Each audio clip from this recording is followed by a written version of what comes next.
Good evening, everybody. This is your host, Huge Pop from the Huge Pop Wrestling Podcast. It's another Wrestling with Purpose Monday night with the CWF Rockwell. Tonight, I have my boy Rico on the bottom. Tonight, we'll be speaking with a New Japan Pro Wrestling Strong Star, a member of the Stray Dogs, and another one of member of the 50 caliber, Barrett. Welcome to the show, Barrett Brown. How you doing tonight, my man? I'm doing great, man. Appreciate the introduction. I already feel special, so it's already going. We're off to a great start, y'all. Appreciate it. Awesome, man. So, of course, we're interested as a kid. I mean, Rico and I were wrestling fans as a kid. We remember what we were able to watch.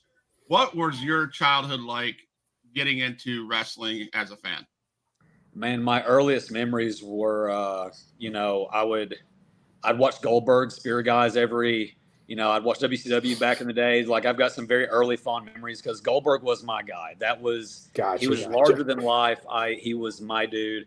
And, I kind of fell off of wrestling for just a little bit. But when I got back into it, Shawn Michaels was always my guy that I gravitated toward. It was just something about the feeling that I could only imagine how it felt to be in his position, to just be under those lights, have those people scream for him.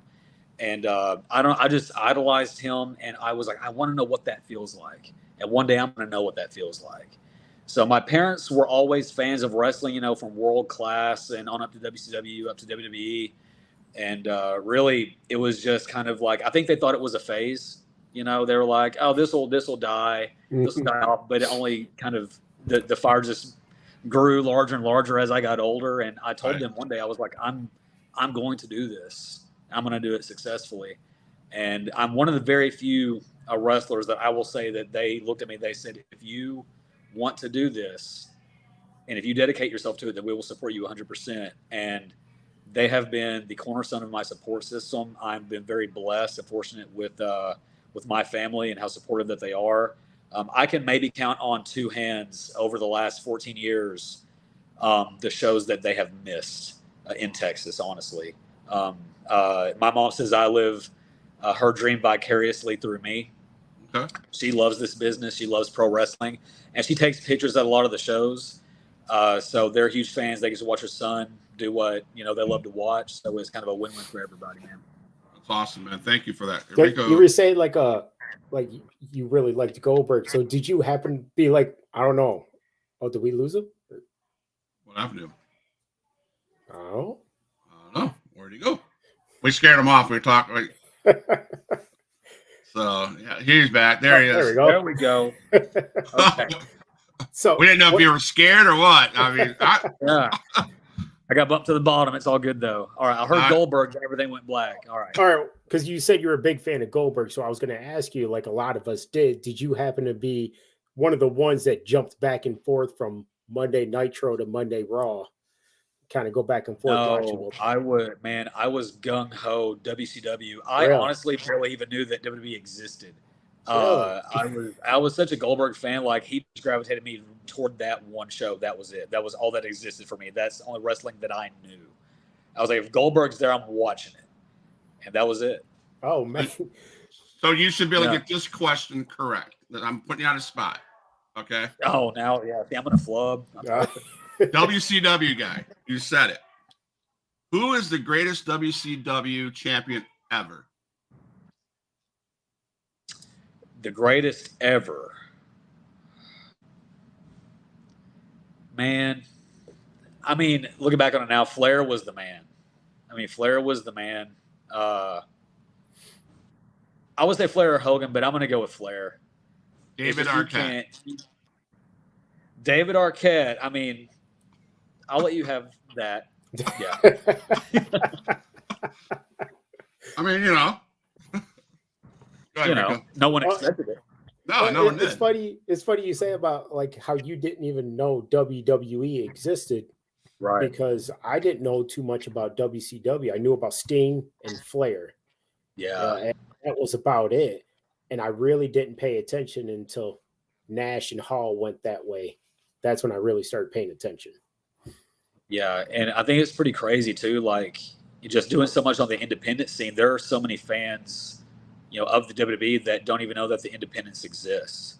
They just think that wrestling is on TV and that it doesn't even exist locally in their area, like in a flea market down the road. They don't even know what's happening, and that's what's crazy to me. Right. I was talking to a guy today. I'm more of an independent wrestling guy. I didn't realize I was until I got my first taste of it in Panama City here at XIW Extreme Impact Wrestling over in Panama City with Jackson Slade and Damian Wayne and all them. And it was great. It was real feel, and and ever since I've been into the independents, I'm like, I care about I watch the pay-per-views, and I'll flick through clips of Monday Night Raw, but I'm not a big mainstream fan anymore because you guys, like I was telling this guy, you guys go out there and bust your butts daily and to put on a show for us fans, and it's more realistic than anything I've ever watched. So I think a big aspect of it too is the intimacy of independent wrestling. You pay a pretty good penny for the tickets to the big shows, but you don't get. You'd be hard pressed to get some kind of like one-on-one interaction from one of the wrestlers. Right. At these independent shows, like you've got a pretty good chance to get up close with one of these guys. Absolutely. And it's just, it's like you're a part of a movie, like it's, and you may make a kid's year just in that one moment. So that's what's so cool to me. Yeah. That's pretty awesome right there. So going back to like your childhood and stuff, man, like there was no other sports that intrigued you? You just dead set always on wrestling? It was always wrestling for me. I played football my freshman and sophomore year. I hated it, man. I hated it so much. And it wasn't even like the coaching staff. I was like, this isn't what I'm supposed to do. I know what I'm supposed to do and it's not this. And, it was just, I was in athletics and I told my coaches because I got a call. My mom graduated with a gentleman that actually ran a school down the road from where my parents lived, where I grew up. And she had happened to make a call to him. And when I found out that I had a chance to start training, I immediately told my coaches, like, I'm out. I'm done. And luckily, one of the coaches I was very close with, he was like, you're the only one that I will actually be proud of if you quit because I know what you're going to do. And he's like, and I think you're going to do it successfully because I know how much you care about it. And so I hung up the pads and I joined that wrestling school in just like this dude's backyard, man, down the road, like right off the highway. His name was Cody Cunningham, and he was like a local hometown hero, but a phenomenal trainer. But he taught me the basics, and from him I went to guys like Killer Tim Brooks and Waxahachie, Steve Anthony, who used to be the head trainer at Harley Race's school, took me under his wing when I started really traveling. Johnny Mantell had a hand in my upbringing, and then really outside of those, before I became like an unofficial part of the New Japan LA Dojo, it was really the road. Like the road and seminars really were where I honed my craft. Because a lot of out-of-state places wouldn't take me because I broke in when I was 15 years old. So I was extremely young. But, man, when I turned 18 and I could get my licenses to wrestle, all bets were off at that point, man. Wow. So can you walk us through what training's like? I mean, for those that don't know, for those that call your guys' talent fake, can you talk to us what training's like? I will tell you this. It's like the most... Let me put it into perspective. We had a guy that trained like legitimate MMA show up to my original school. He took his first bump where he fell on his back. He got up. He said, "You guys are nuts," and I'm leaving. He left. He never came back. Really, one bump? Yeah, I'm saying he took his first one. He left. I will say that even when you learn how to properly fall like a stuntman, you're going through the equivalent of like a 45-mile-an-hour car crash every time you hit the ground. And me being a small guy, I'm the guy that gets thrown around. Like, there's no denying it. I'm going to take like 8 bumps at least during the match. There's no doubt about that. But I think that the funny thing is how different training is at all these different schools, because there are some places that they focus on, like, maybe it's like your cardio or talking, or maybe somewhere else is about your finer aspects about how to chain wrestle or how to properly walk in the ring, how to get your base under you.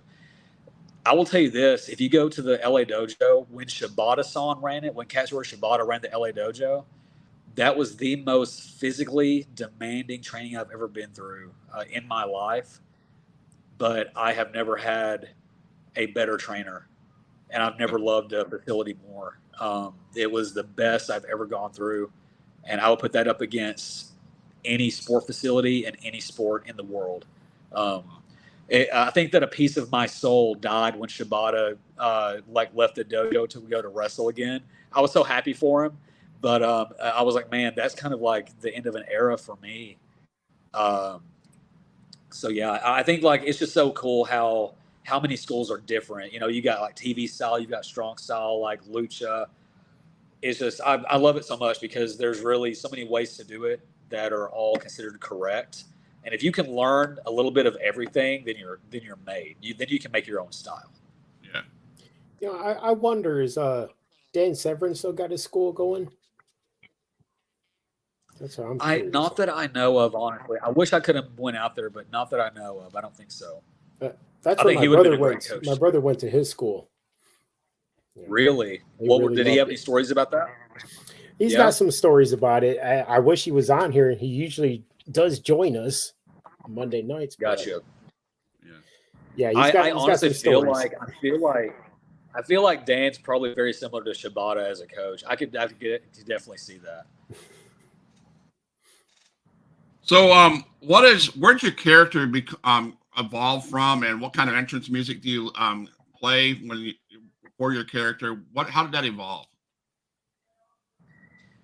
I think it was just like a lot of trial and error and evolution over time. I've always been a sucker for like hard rock music. I'm kind of a mixing pot, like a melting pot of all different types. Like I'll listen to anything, but I want something that's going to like grab someone's attention and like you get people up when I walk out. So I like anything high energy or like something that's going to grab your attention. That's what I want. Matter of fact, I actually I consulted with the same gentleman that if you watch AEW, he did Lance Archer's theme music. I got with him. He made a custom track for me. Over time, I've had so many different nicknames, man. I went by the Chosen One. It was like Blazing Barrett Brown at some point. But naturally, I went by 50 Caliber for a very long time, for about 8 years. And the reason for that is because, well, my name, first of all, is Barrett. That is the name of a high-power 50 caliber sniper rifle used in the military. And also I've got friends in the military. And so I was like, that's kind of like my style is very impactful, very strong style. I hit very hard, and what I do is with intent. So I was like, that's kind of like a high power sniper rifle. So I was like, I think 50 caliber would fit my style, my name. I see Sean. Sean, what's up, man? He's one of the guys I helped train in my facility. But it just fit. And so I carried that around for a while. And when I made it to New Japan Strong, I was put into a faction called the Stray Dog Army alongside Mysterioso and Tyler Bateman. And I was like, Stray Dog sounds very cool. And like, I grew my hair out. I'm kind of husky, I got like some weird facial hair going on. So I was like, I look like a stray dog. Like I can make that work. And I think that now, just like really looking at the landscape of wrestling, there are a lot of guys that are using like play on like gunplay or, outlaws, cowboys, like gunslingers in general. And you've got Bullet Club, for example. And I don't want to pigeonhole myself in a group with other guys. Like I'd rather stand out.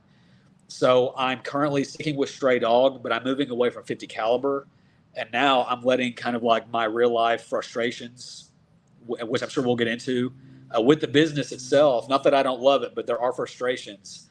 I'm transitioning to bitter Barrett Brown, and going to kind of let that run for a bit and see how it works. So I've got, if you're tuning in, I've got some new merch designs coming, new gears on the way. So you're going to see a bitter side of Barrett Brown coming soon.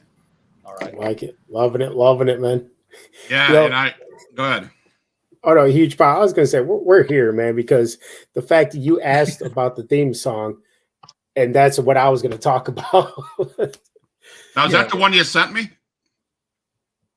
It is, yeah. Stray Dog Cometh, yeah. I got that, guys. So hey, I'm lucky, man. Yeah, and it's funny because like the voice in the beginning that says "Stray Dog Cometh," that's actually me. So he used my voice over the dub in the beginning, full intro, and it's actually, so I'm gonna kind of nerd out for a second. So when I was growing up, I was a big fan of Dragon Ball. That was my show. I loved Dragon Ball Z, and so I was like, man, if you could like, and there was like a villain that I always loved on that show, and his theme song was always so catchy to me. And I was like, hey, if you can base my song on this guy and like use my word like Stray Dog Cometh and like let it drop into like something based off him, that'd be so cool. Dude, he sent me the first draft. I was like, you've already nailed it. I was like, I'm getting like, I've got chicken skin listening to it, but like this is it. And he mixed it, he mastered it, and like, dude, I think within like a week and a half, he already had me like a full blown track. And I got to play it at New Japan Strong. We had our show at the Curtis Caldwell Center in Garland a few weeks ago, and so to have his song play at New Japan, and my buddy, shout out Wesley Crane, a fellow wrestler in Texas and Oklahoma, made me an entrance video as well. So to have their stuff shown on New Japan, it was really cool. Nice. We got Donald Patton. I hope I said that right. He said, "Hey, coach." Oh yeah, that's Donnie. That's Donnie Payton. He is. So I will say both the guys that hopped in. So Sean Monk and Donnie, they are brothers. Earlier this year, we unfortunately had a sudden loss. A wrestler in Texas named Jason Silver. Jason Silver was one of my best friends in the business and one of my best rivals as well.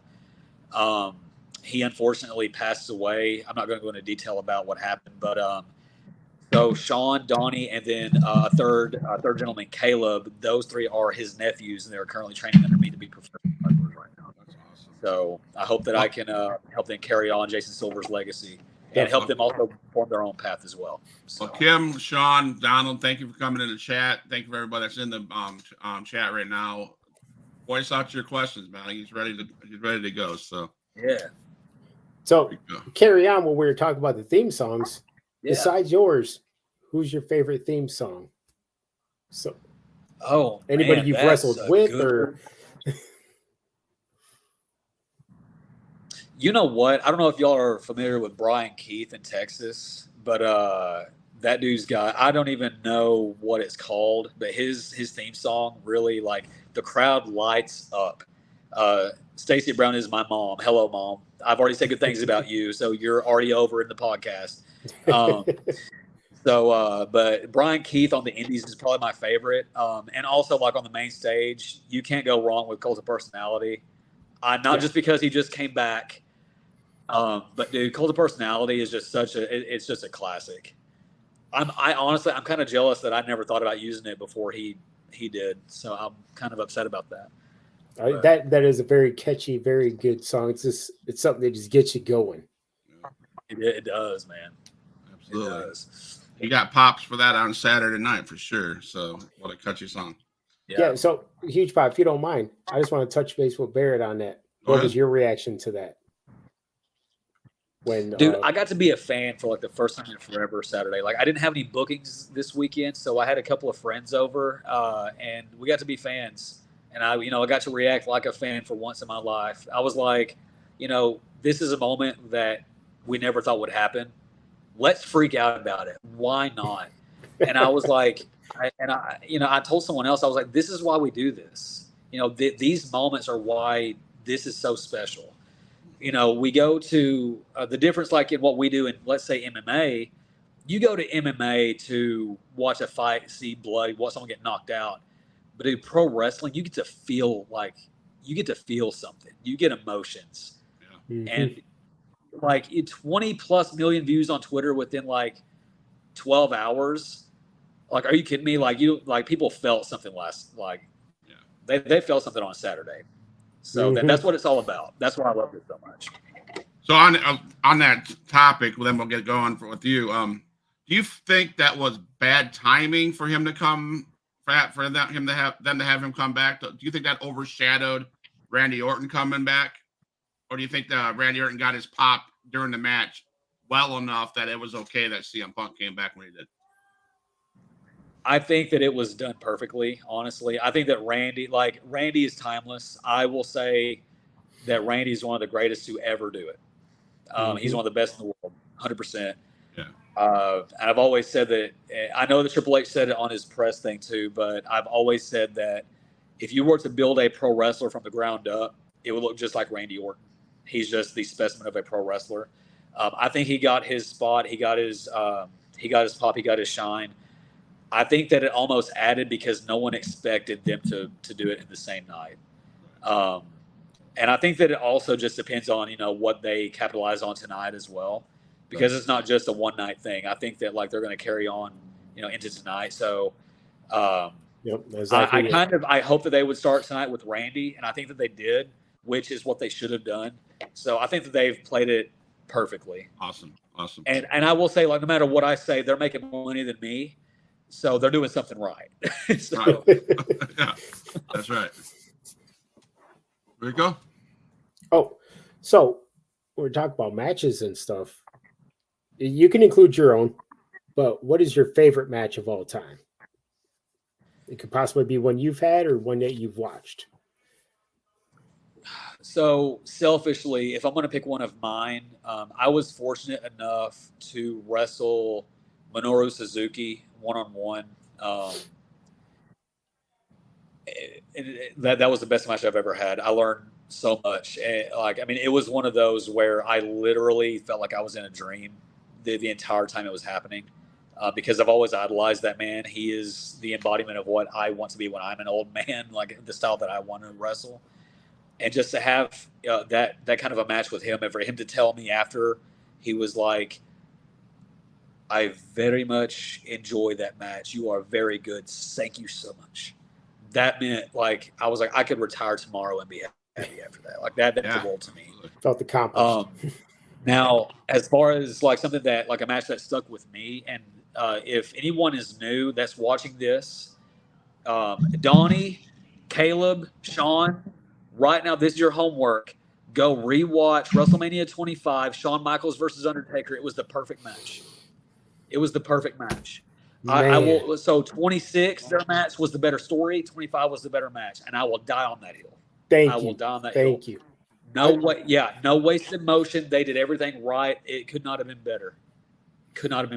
I'll put that match up against anything on the Indies, in New Japan, anywhere else. It was the best match of all time, in my opinion. Yeah, the only other match I kind of keep up there close to it is Shawn and Bret Hart in the first ever Iron Man match. Iron Man, yeah.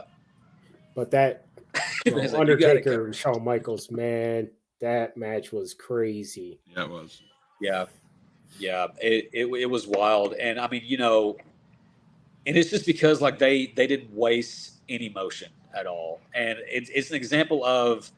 I think that I'm really breaking the fourth wall right now, but so many guys, I think that the misconception with wrestling is that they have to rush everything. And before I came in this room to talk to you guys, I was kind of talking to some trainees over there, and I said, guys, this is what Killerton Brooks told me, and I've kept it throughout my 14-year career so far.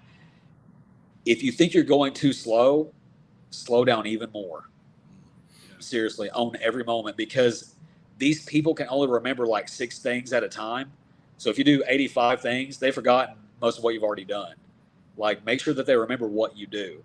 And I can almost recite that entire match that they did at WrestleMania 25 because they just did it so flawlessly. Mm-hmm. Yeah, absolutely. I definitely agree with you on that match right there, man. And I think that, not to go back to Saturday night, but Saturday night's War Games for the men's, they did that. That was so much that you could just, story-wise, perfect. I mean, relentless. I mean, everything from the interaction between, Randy Orton and Jey Uso. Yeah. I mean, it was just so you could pick it apart, and it's so good to see storylines and stuff like that. So exactly. Now you faced. I think you went up against Braun Strowman. I think that's what I read. Can you share any cool WWE stories, or are you not allowed to share that stuff because under contract? Or can you let us talk about any of that? Man, what are they going to do? Fire me? I'm not under contract. So let's talk about it. Sound like Billy Gunn. No, that's not where the bitterness comes in, is it? No, not a bit. All right, let's talk. I'm just kidding. So that was in 2016, August of 2016. I was honestly at a point in my career around that time where I was very complacent and honestly questioning if I was going to continue to do this, because I wasn't going anywhere. I was like doing the same things every week. I was getting bitter about it. But I randomly got an email from WWE, and they're like, "Hey, can you be here on this day for this?" And I freaked out because I'd never had that experience before. So at the time, and I hate to spoil it for anyone watching that doesn't know this already, at the time I was under a mask as a character called Americos. I was the Star Spangled Superhero.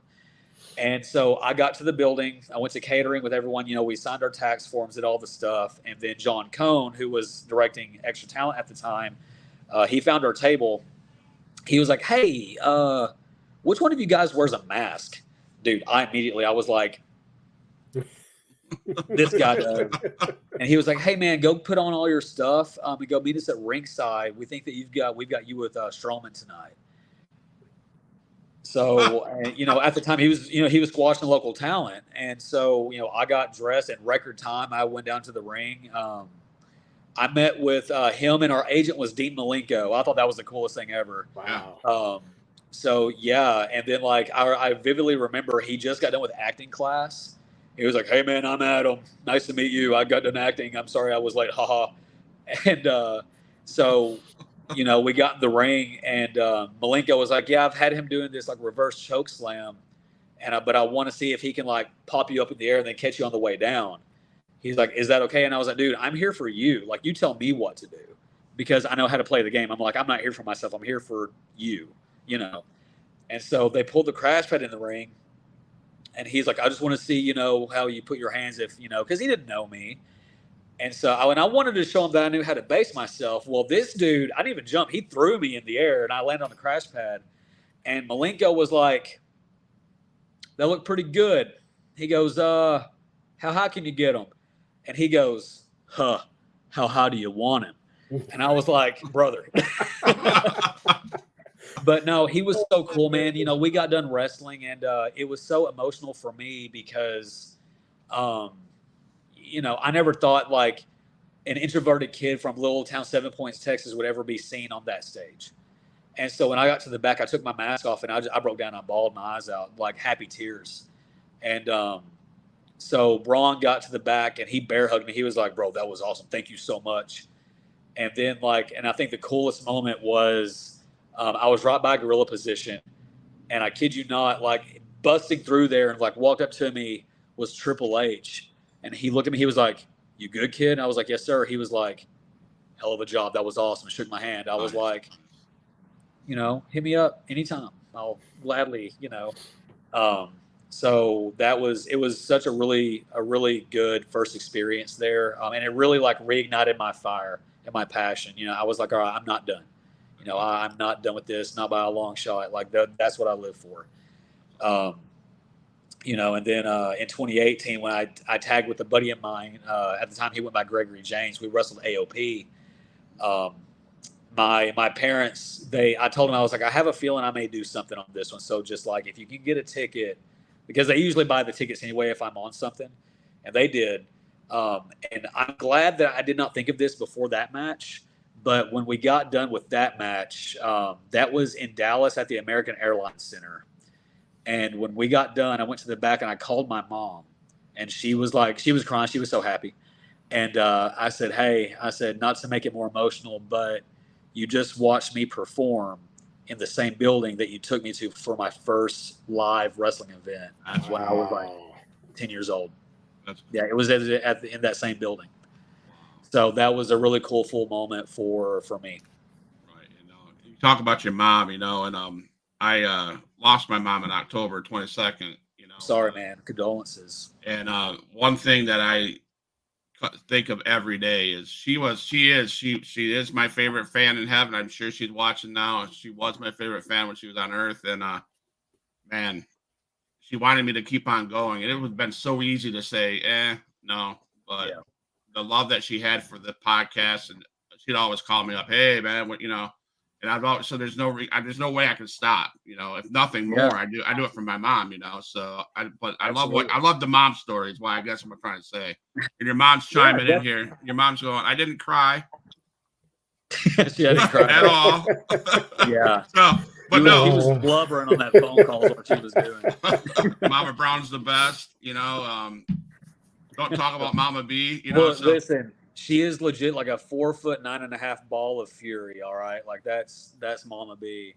Your parents have been the biggest supporter, you see, and I think that's the coolest thing. And I know we're supposed to be talking about wrestling, but moms and dads there. I've been blessed with an awesome set of parents, and it sounds like you have too. And so it's just a godly thing of how you were raised and everything out there like that. So for sure, man.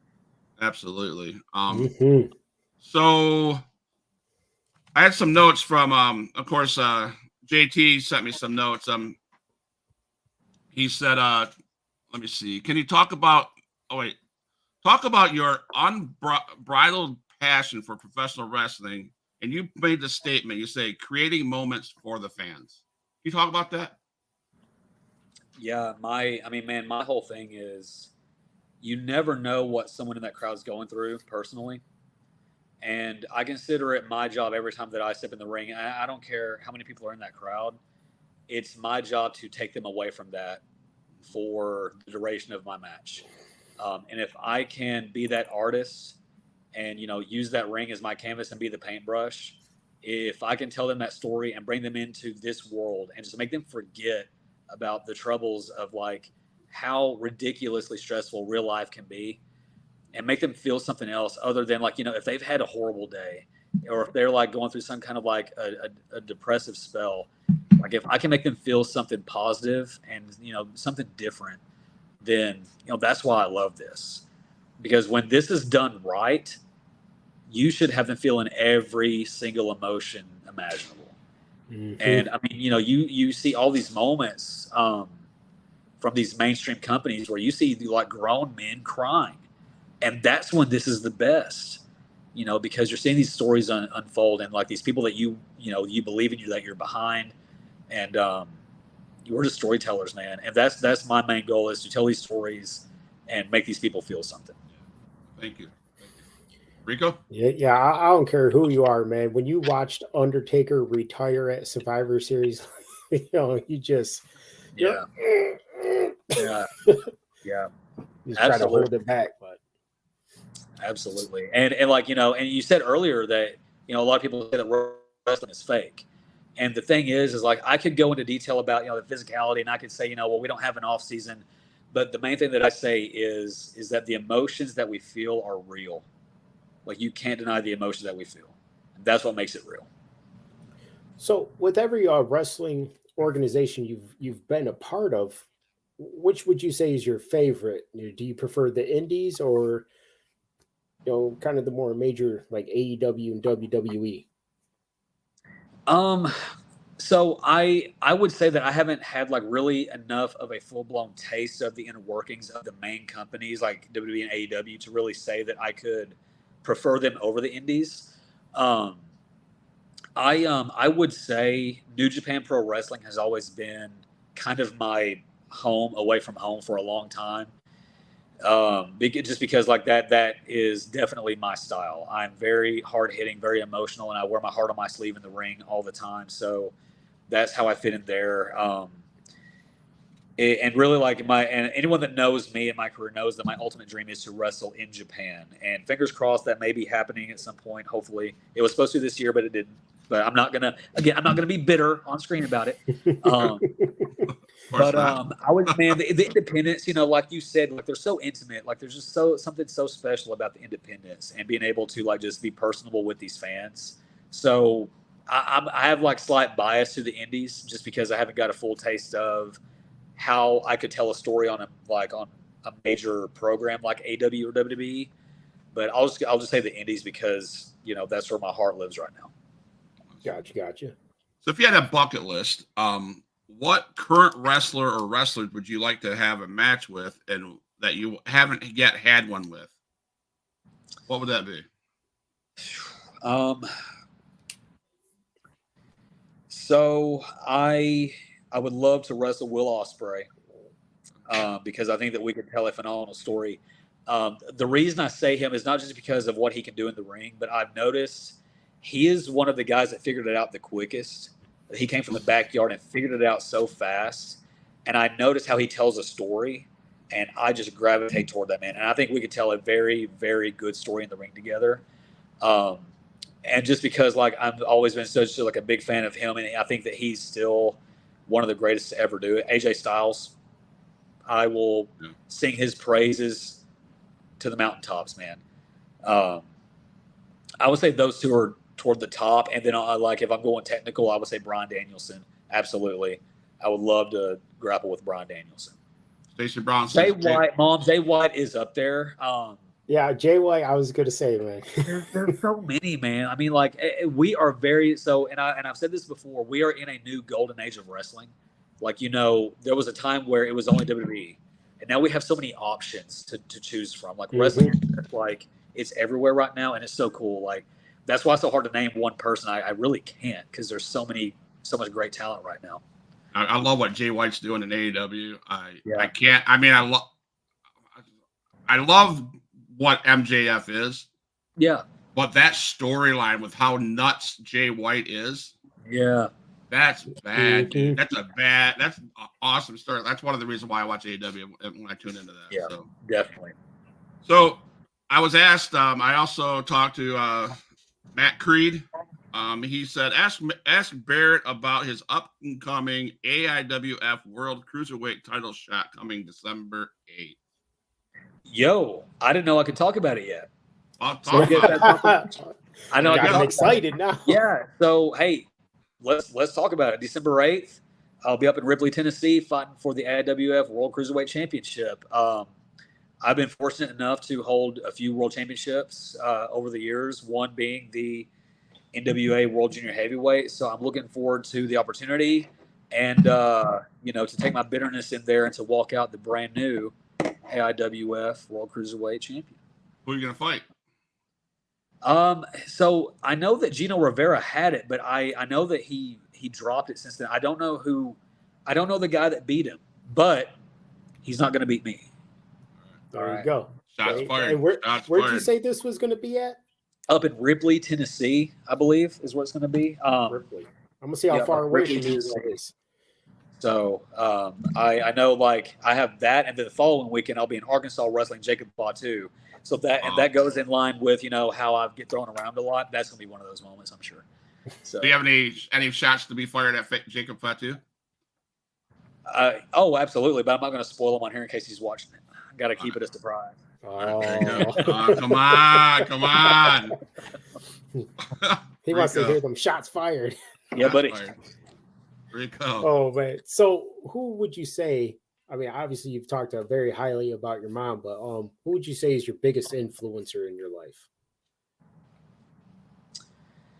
In outside of my parents, I'm also very close to my grandparents. My papa, my mom's dad, he has also been a role model of mine. I've had some very, very good male figures in my life. My dad and my papa are both the embodiment of hard work and working for their family. He's done construction most of his life, and I work with him when I'm not either training guys or doing my own personal training job. He's worked so long that one time he fell off of a roof and broke his wrist, and when he had the surgery, had the rods inserted, he had to he was bedridden for over a month. He got deathly sick because his body wasn't used to slowing down and resting, and it just is because he knows nothing but hard work.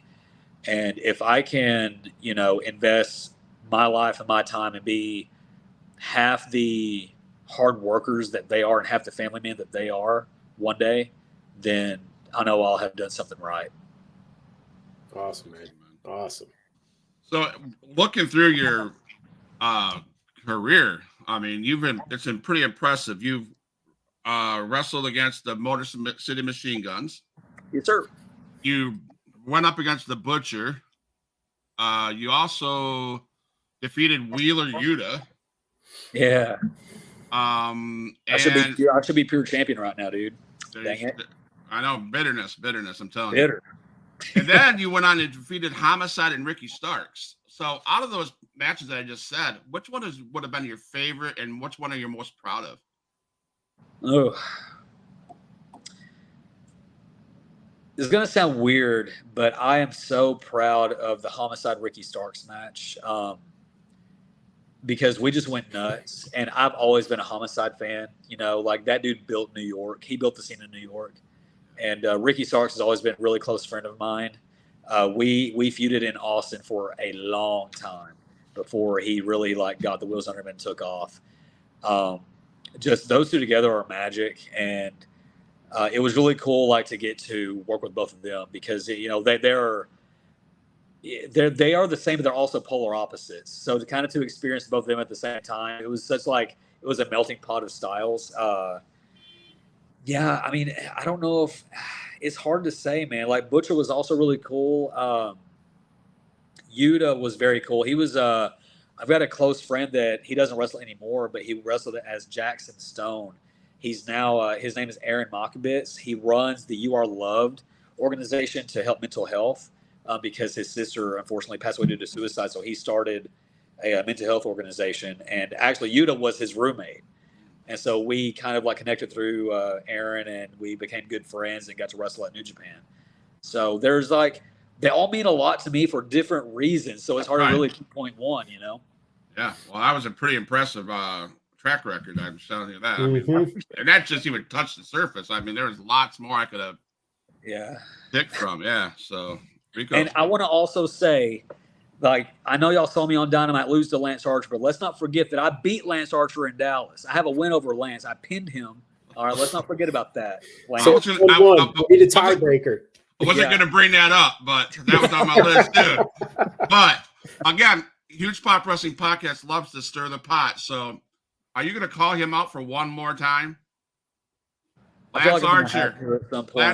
Barrett Brown says, "Let's go. Let's make it happen." I will also say this: Lance has helped me tremendously.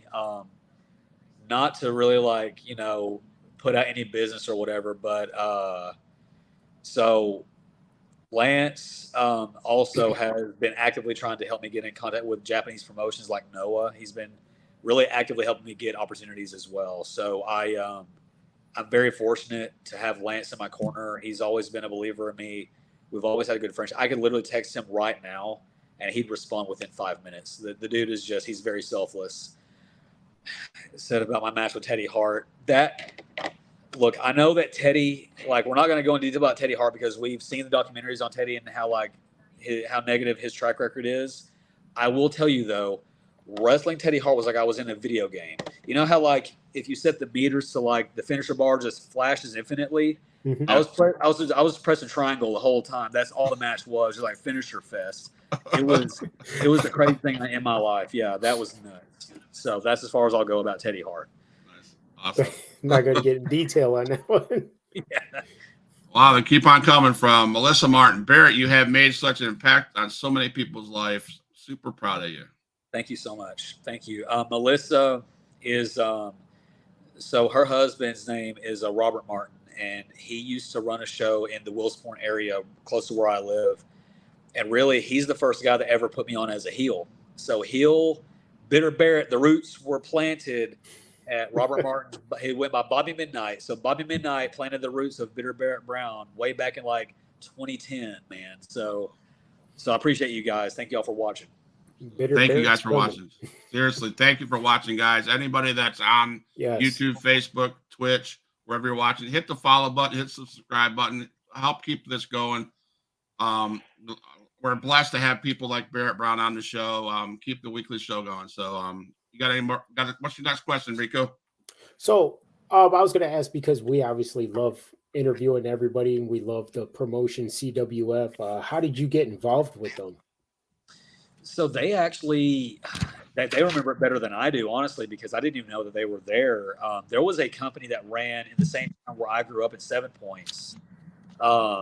And I think that they just kind of showed up to check out the show. And I like little clean shaven, bald headed, 15-year-old Gerber baby looking Barrett Brown was on the show doing a lot of like stupid flippy stuff that I don't do anymore because I care about my health. No,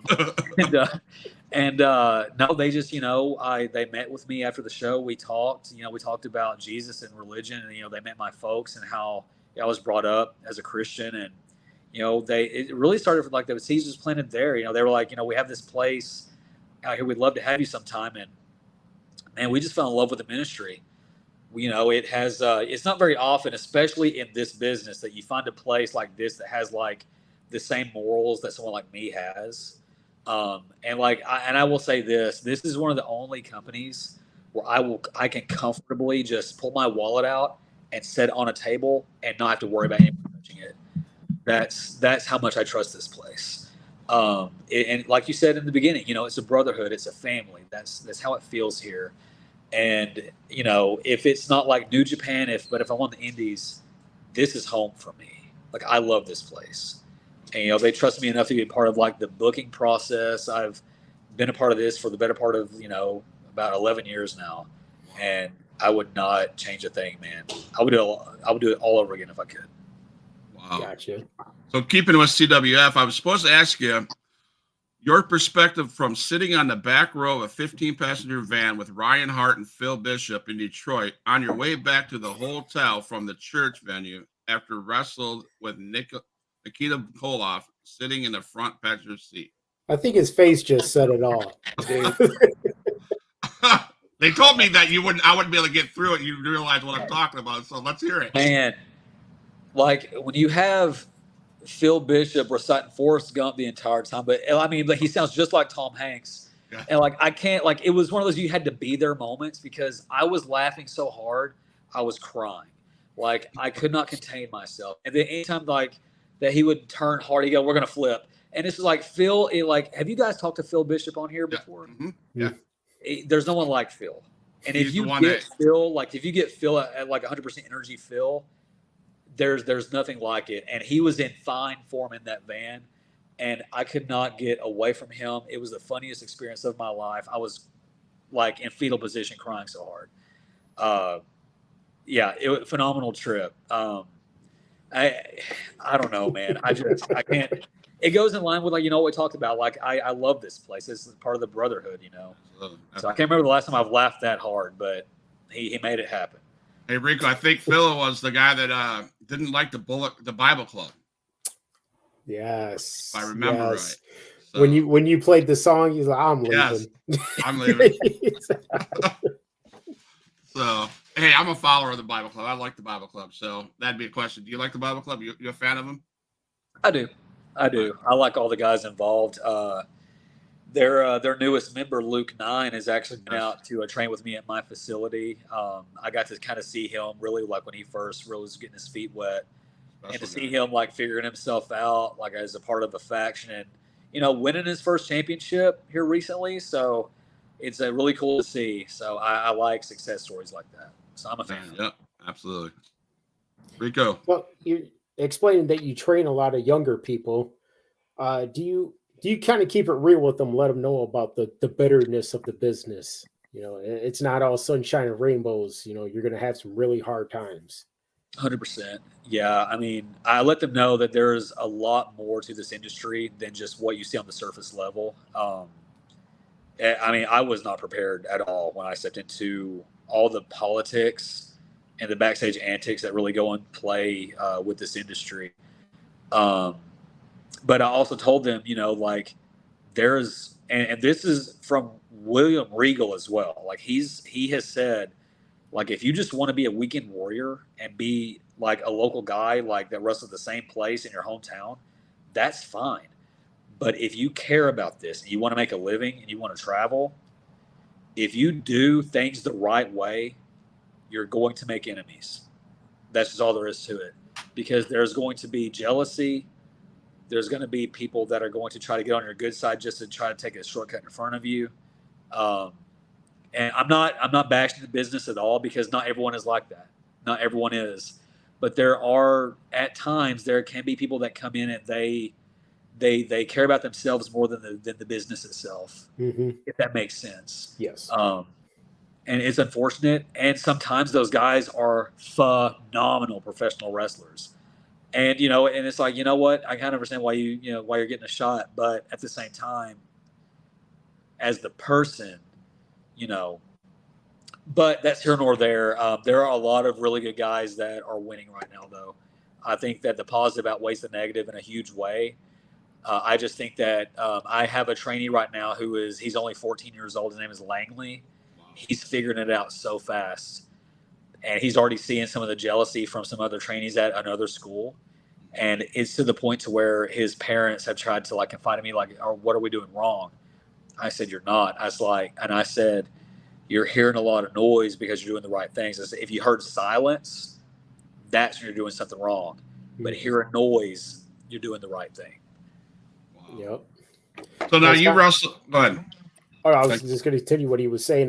Like with Shawn Michaels back in the day, phenomenal wrestler. Attitude wise, though, nobody could stand him. Yeah, 100%. But like you said, but you could not find a better in-ring performer. And how frustrating that must be. You know what I mean? They're like, man, he's such a jerk, but he's so good. Yeah. And that's just, that's what I say about CM Punk. He is good at what he does. Yeah. He has there's a part about him that, he don't care. What other people think. Yeah. And the funny thing is, I've spoken with guys like Daniel Garcia and guys that have worked with him in AEW. And I was like, how was it? How was he to wrestle? And even Daniel was like, dude, he was so nice. He was he wanted me to do what I wanted to do. He was so giving and caring, he wanted to help me. Yeah. And I think that a lot of, and I could be wrong because I've never fully met CM Punk, but there is a gentleman that I know very personally that has quite a rough reputation at different places, simply because he's very blunt and straightforward, and also very opinionated. And if he doesn't conform to what you are going to tell him to do, that he won't do it. I think it's the same thing with Punk. That if it's not something that he believes that he doesn't believe in, he won't do it, and he'll let you know that he won't do it, right. And he'll let you know that he doesn't agree. I think that he's that way to a fault almost, but I also think that whenever he's in the right environment, that he can flourish and he can help his environment flourish. And I do think that right now he has a statement to make. I think that he's hungry. And I think that that's a very dangerous, in a good way, CM Punk. So I'm excited to see what's going to happen. So now you wrestle Indies and you wrestle CWF, and obviously there's a lot of differences between you. You said it. You can leave your wallet out on CWF in the back while you go, but other places you don't feel comfortable. Right. How do you, as a Christian, as a athlete, transition from this weekend at the CWF arena or whenever it is, having to now go to another promotion that may not be Christian? How does that work? How is it hard for you to transition? Do a lot of people give you flack, or is it just normal? I feel like now it's normal. I really don't get a lot of flack because I let people know ahead of time. I'm like, look, I don't do this. If they ask me to do something, I'm like, I don't do that. And no one has ever forced me or tried to change what I believe in. I think it's because I always carry myself with a sense of pride and respect in the locker room. I try to, be as respectful to everyone as I possibly can be. I was raised on the golden rule. That's just what I believe in. And I think that I've, in a way, commanded enough respect from these locker rooms where they already know, they're like, yeah, we can do this on the side, but Barrett's not that guy. But I'm fortunate enough where like, if there is some kind of like a moral discrepancy, like sometimes I'm the guy that they come to ask like, what do I need to do about this? Like if I put this situation, what would you do? And I'm very blessed to be in that position. I think that like bald-headed Gerber baby Barrett never thought I'd be in that position. But now I'm in the position of like somewhat, like as a coach that I am, like people just want my advice and I'm more than willing to give it. And I never give them advice that I don't believe in. So, and I just don't change who I am. All right, Rico. Always kind of lead by example. 100%. So everywhere you've been, have you ever worked with somebody that you were such kind of a huge fan of and you had to control yourself and not like let the inner dork of just kind of come right out? Yeah, so young Barrett had that experience kind of early when I got to wrestle Cowboy Bob Orton. That was wild, man. Yeah. So there's Bobby Midnight. What's up, man? So yeah, Bob Orton was nuts, and that was just so cool. But I would say recently, outside of Minoru Suzuki was a dream, but I didn't have like the mark out moment. I was like, I'm here to do business, and to the one that really was kind of like, I need to contain myself because this is about to happen.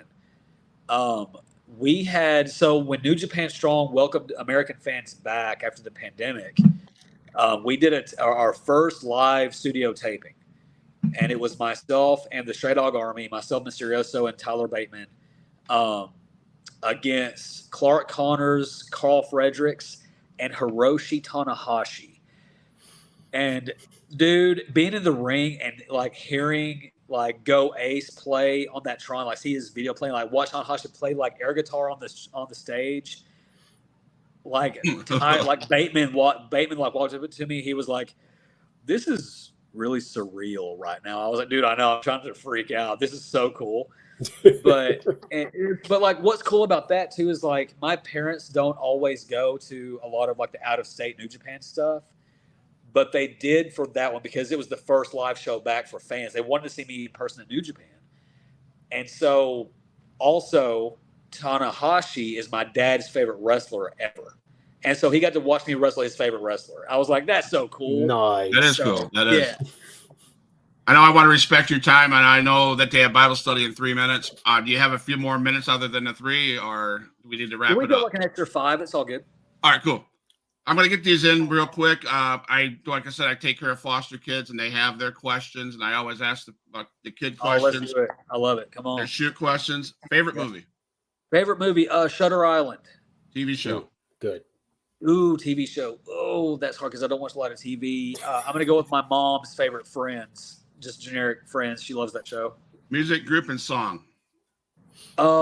Sleep Token, Ascensionism. Food. Pizza. Okay, then the obvious question: does pineapple belong on pizza? 100%. I'll do it. Come on. Thank you. Let's go. Thank you. Video game. Finally, somebody. I do play video games. I'm like a melting pot on that too. It's like I'll play really. I'm not big on sports games though. I'll play like I annually buy the wrestling games, but I don't play like Madden or anything like that. I'm more of like a first-person shooter guy. I'll tell you a story about the wrestling game. I bought the wrestling game 2 years ago. I paid $130 to get the NWO package because that's one of my favorite factions. Yeah. I played the game twice. I love it. That's how it usually goes, though, man. Yeah. Last question is: do you acknowledge the tribal chief? So he's the man. Those were the questions from the kids. And I have a few more. Do you have any more questions, Rico? Oh, no, I didn't want to take up any more of his time, man. I just really appreciate you coming on the show. 100%. No, this was awesome, man. I have 2 topics. Fans. How important are the fans to you as a wrestler? And do you have any cool interactions that you ever had? What's the coolest interaction you had with a fan? Without the fans, we want to be able to do this. They make what we do special. That's why the pandemic was so hard, because wrestling in front of 0 people and filming matches, you had to create your own energy, and not being able to like reciprocate that from other people. That was the hardest thing in the world. They make it special. It's their responses that make it special. So a recent interaction was with a gentleman. I was in Arkansas, and he brought a picture up to me, and it was actually of myself as Americos. I did a meet and greet in the ring at another show called CWA Wrestle Rays. It was also in Arkansas. Myself, Hacksaw Jim Duggan, and there was a lady in the picture with us. And he said, I don't know if you remember this picture from, I think it was like 2014. He said, but this lady was my wife, and she was always a big fan of yours. He said, I want you to know that she did pass away recently, but I want you to know that this was always one of her fondest memories. He said, I want to thank you for making that memory for her. And I was like, man, like, and then like I even had there's a shout out to Tino Valentino. I hope that I can talk about this story, because it was like I hold this to my heart. I hope I don't tear up telling it, because this was one of the coolest things. I don't talk to Tino Valentino a lot outside of wrestling, but he randomly sent me a voice message on Facebook.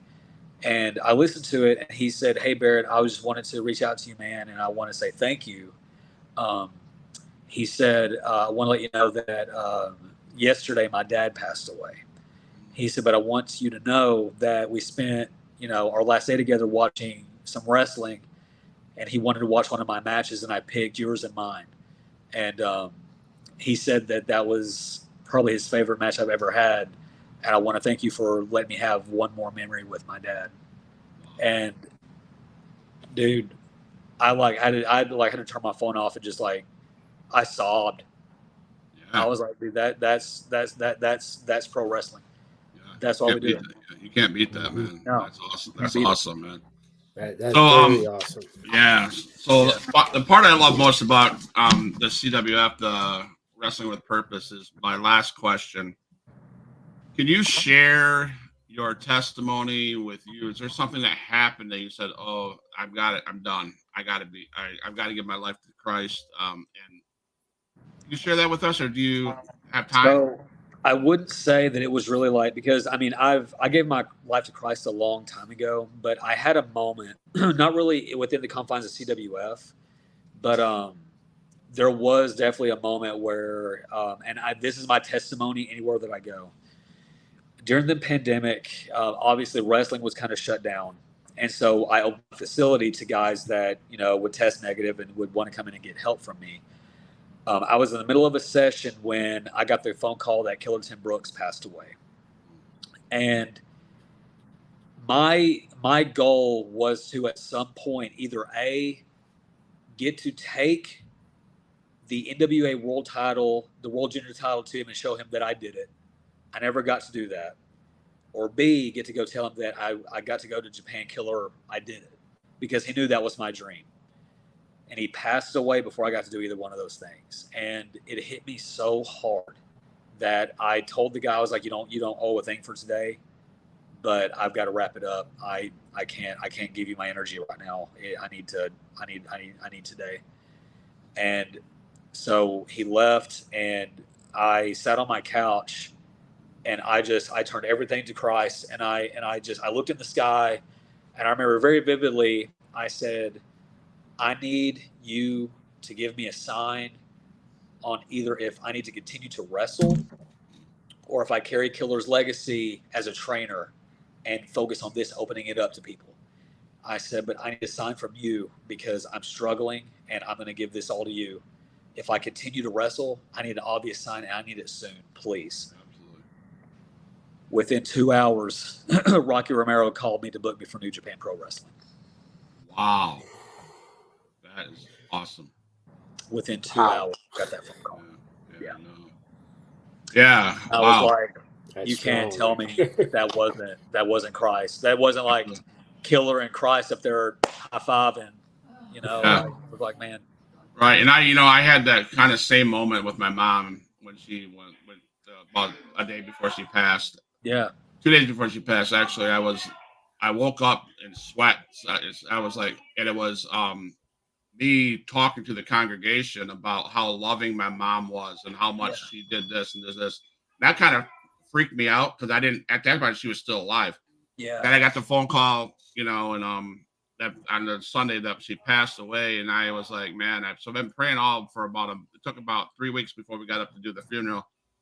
And God showed me Psalms 30, 11, and 12, where he talks about rejoicing in the morning, just finding joy in the morning. And I got to church that day, and I had cousins I haven't talked with in years. And they just came up and shared stories about how cool Aunt Jeanette was, how cool Jeanette, this, that, and the other thing, and I'm like, that is so cool. And it just helped me get through that moment because to realize how awesome these people really are, they're part of your life. Absolutely. So, man, I'm like, so I love stories like that. I love it. So, man, Barrett, I appreciate your time. I know that they got a Bible study, and I don't want to get old Rob Vaughn mad at me. No, we can't have that. He can bring that bitter. We can't do that. Right, he got bitter mohawk I know it's gonna inflate and grow, dude. We can't have that going on. No, can't. So thank you so much. I'm gonna play an exit song, but can you hang out for 2 seconds? Don't go anywhere. You got it, man. And I appreciate everybody, all the all the people in chat box. Thank you guys again. Thank you all Please very much. We're trying to build more content every day. Thank you. Watch out for more episodes tomorrow and throughout the week. And come in next Monday so we can have another Wrestling with Purpose. I'm not sure who the guest next week is, but I'm sure JT will let me know. So until then, guys, we love you guys and be blessed. All my dogs, make some noise up in this house.